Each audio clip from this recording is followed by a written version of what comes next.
Pada beberapa pertemuan yang lalu kita telah membahas beberapa mandi-mandi yang disunnahkan, sebagaimana yang disebutkan dalam kitab Kifayatul Akhyar ini. Yang pertama, di antara 17 mandi yang disunnahkan itu adalah mandi Jumat.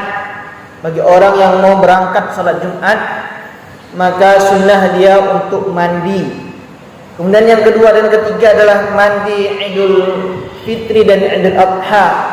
Bagi siapa saja yang ingin berangkat salat Idul Fitri maupun Idul Adha, disunahkan dia untuk mandi terlebih dahulu. Kemudian yang keempat adalah mandi istisqa.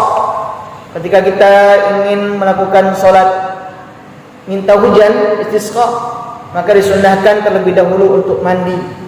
Kemudian yang kelima adalah mandi khusus dan khusuf 5 dan 6, yaitu mandi salat gerhana ketika mau salat gerhana matahari maupun mau salat gerhana bulan. Dan selanjutnya yang 7 yaitu mandi dari memandikan mayit. Setelah kita memandikan mayit, disunahkan kita untuk mandi. Yang ke-8 adalah mandinya orang yang mu'allaf. Semulanya dia kafir, lalu dia memeluk agama Islam. Setelah dia mengucapkan kalimat syahadat, disunnahkan dia untuk mandi. Wal majnun idza afaqa. Kemudian yang selanjutnya adalah mandinya orang gila apabila dia telah sembuh dari gilanya. Kalau sebelumnya dia gila, lalu dia sembuh dari gilanya, maka disunnahkan dia mandi. Wal muqma alaihi idza afaqa. Kemudian adalah mandinya orang yang pingsan, pitam. Setelah dia sadar dari pingsannya, disunnahkan dia untuk mandi. Maka selanjutnya hadirin jamaah salat maghrib yang dimuliakan oleh Allah Subhanahu wa taala. Qala al-muallif rahimahullahu taala wa nafa'ana bi 'ulumi fid dharain amin. Wal ghuslu 'inda al-ihram. Mandi ketika ihram. Wa dukhuli Makkah, dan mandi ketika masuk kota Makkah. Walil wuqufi bi Arafah, dan mandi ketika hendak wukuf di Arafah. Waliramil jimar, dan mandi ketika mau melontar jumrah al-thalathi yang 3, Jumratul Aqabah, Jumratul Wusta dan Jumratul Ula. Walit tawaf, dan mandi ketika mau tawaf. Inilah beberapa mandi yang disunahkan, yang disebutkan dalam kitab ini. Yata'addadul ghuslul muta'alliq bil hajj li umuri. Jadi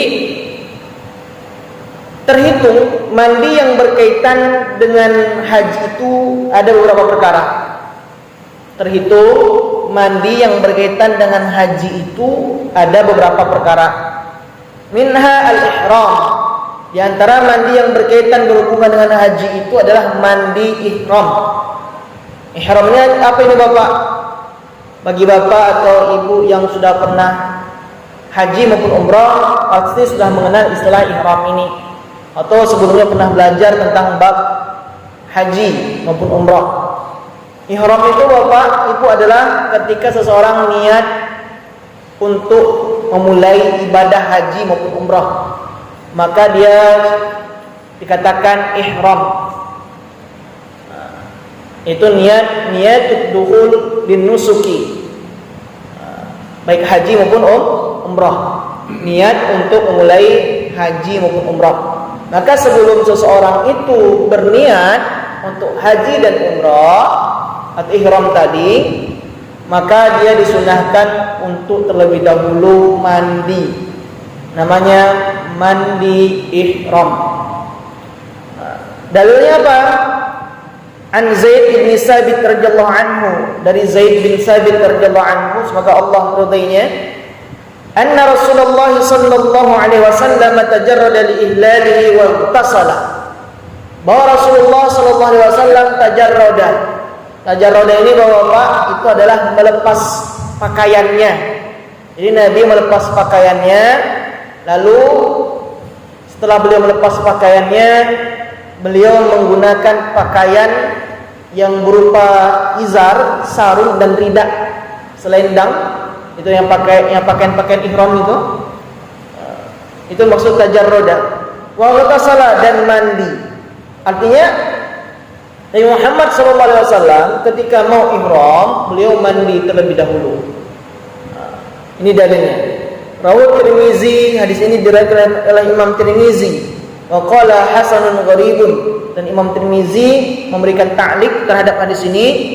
Beliau katakan hadis ini hasan gharib. Hadisnya hasan tapi gharib. Apa itu hadis hasan, Bapak? Ini katakan hadis hasan itu adalah di mana salah satu rawinya itu kurang dobit, artinya kurang kuat daya ingatnya, pernah sesekali dia lupa. Seperti yang pernah saya contohkan hadis tentang laula an asyqa ala ummati la amartuhum bis-siwaki 'inda kulli shalah. Itu ada dua riwayat. Yang pertama riwayatnya adalah sahih li zatih, yang diriwayatkan oleh Al-A'raj. Yang kedua riwayatnya hasan karena diriwayatkan oleh Muhammad bin Ammar. Muhammad bin Ammar ini orangnya adil, kan gitu kan? Sanad yang diriwayatkan itu bersambung. Pokoknya memenuhi syarat-syarat, hampir memenuhi syarat-syarat hadis sahih. Cuman satu kesalahan, dia pernah lupa ketika meriwayatkan hadis, kan itu kan? Pernah melakukan kesalahan ketika meriwayatkan hadis, tidak dhabit. Makanya beliau riwayatnya masuk kategori hasan. Kesalahan cuma itu saja. Kemudian hadis yang diriwayatkan Muhammad bin Ammar tadi naik tingkat menjadi sahih li ghairi, karena disokong oleh hadis Al-A'raj tadi.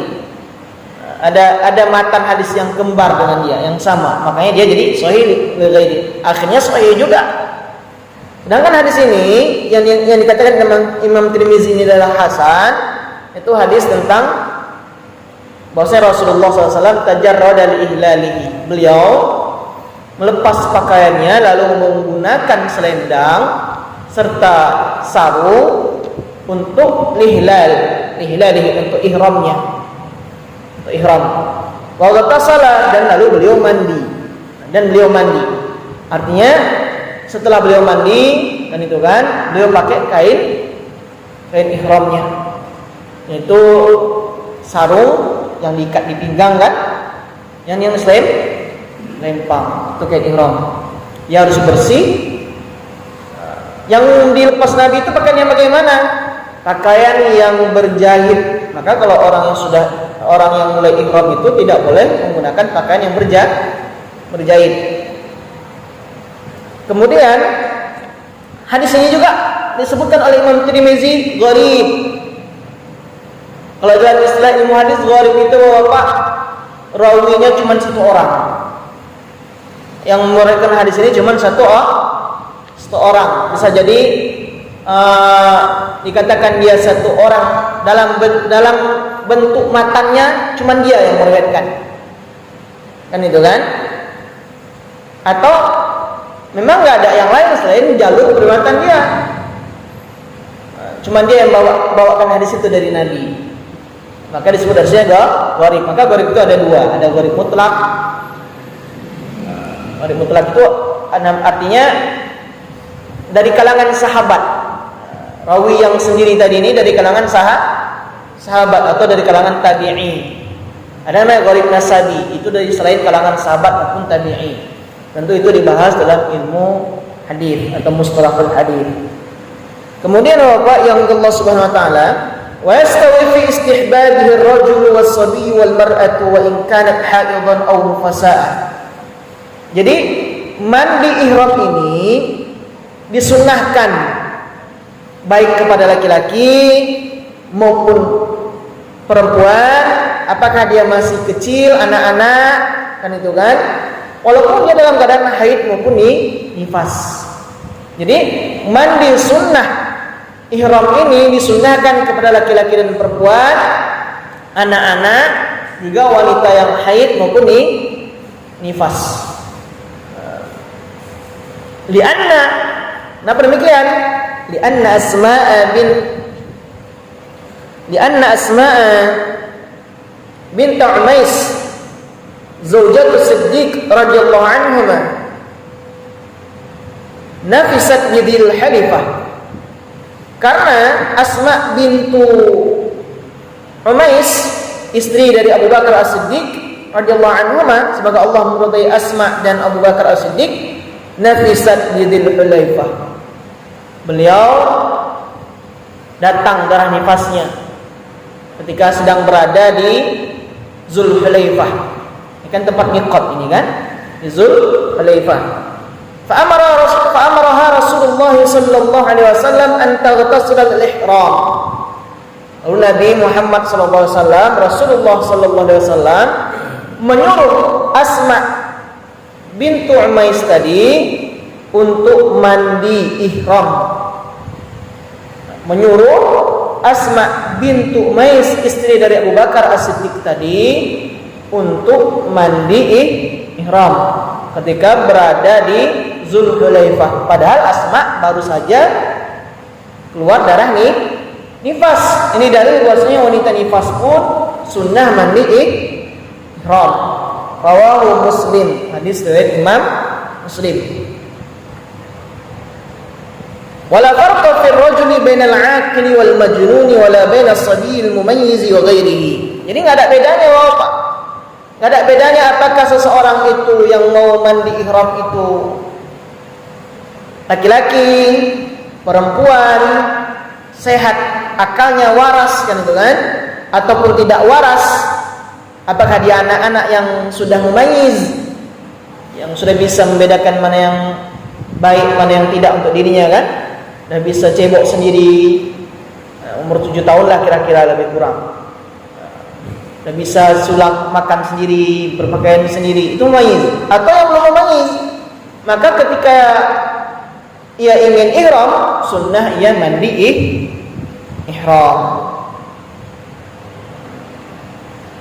Kemudian fa in lam yajidil muhrim. Ini dibaca muhrim nih. Maaf ibu, maaf kak, nggak boleh bersalaman, kita bukan muhrim. Itu istilah yang keliru, yang salah kaprah, walaupun tidak menyebabkan dosa kan. Namanya kan bahasa kita Pak. Jadi muhrim itu orang yang ihram. Mahram itu baru seseorang yang haram untuk dinikahi. Kan itu kan? Bukan muhrim berarti bukan orang yang sedang ihram. Bukan mahram berarti orang yang ajnabi, orang yang asing, orang yang boleh kita nikahi. Makanya kalau bersentuhan dengan yang bukan mahram batal wudu misalnya. Haram kalau sengaja kan. Jadi apa disebutkan oleh Al-Hisni di sini, Syekh Al-Hisni katanya fa illam yajidil muhrimul ma'a tayammam. Kalau orang yang sedang ihram itu, orang yang ihram itu tidak dapat air mau mandi, orang yang ihram itu tidak dapat air mau mandi, maka ganti mandi sunnah ihramnya adalah tayammum. Tayammum rukunnya cuma 2, itu wajah dan tangan sampai siku kan, nggak perlu disapu debu tuh ke kepala seperti wudhu kan misalnya kan. Jadi rukun cuma 2. Nggak ada air maka tayammum. Fa in wajada ma'an, jika dia dapat air, menemukan air, orang yang ihram tadi menemukan air, la yakfihi, tapi air itu tidak cukup untuk mandi. Ada orang yang ihram mau mandi sunnah ihram, ada airnya tapi nggak cukup untuk mandi, maka solusinya bagaimana? Tawaddu'a bihi. Ya udah dia berwudu aja dengan air itu. Berwudu. Nggak perlu mandi, gantinya wudu. Ini pendapat siapa nih? Pendapat Qalahul Baghawi wal Mahamili. Ini adalah pendapat Imam Al-Baghawi dan Imam Ibnu Al-Mahamili. Jadi menurut mereka kalau ada air tapi tidak cukup untuk mandi, maka gunakan air itu untuk wudu saja sebagai ganti dari sunnah mandi ihram tadi. Menurut Imam Al-Bawawi dan Imam Al-Mahamidi, keduanya bermazhab Syafi'i. Qala An-Nawawi, apa menurut Imam Nawawi? Kata Imam Nawawi, in tayammama ma'al wudu'i fa hasan.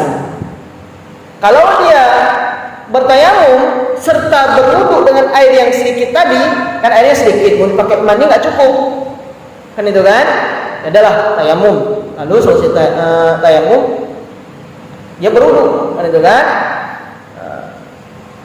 Maka itu mendek, kan itu kan? Bagus, hasanun, bagus kata Imam Nawawi. Wa ini qatasara 'ala al-wudu falaysa bijayyid. Kalau dia cuman berwudu saja enggak bagus kata Imam Nawawi. Li'anna al-matluba al-ghuslu, karena yang disunnahkan itu adalah mandi. Yang disuruh itu mandi, bukan berwudu. Ini pendapat Imam Nawawi tadi. Wa tayammumu yaqumu maqamahu dunal wudu'i.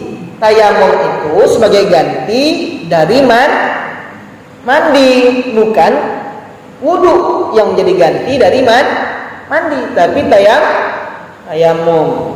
Inilah argumen dari Imam Nawawi. Tentu Imam Nawawi adalah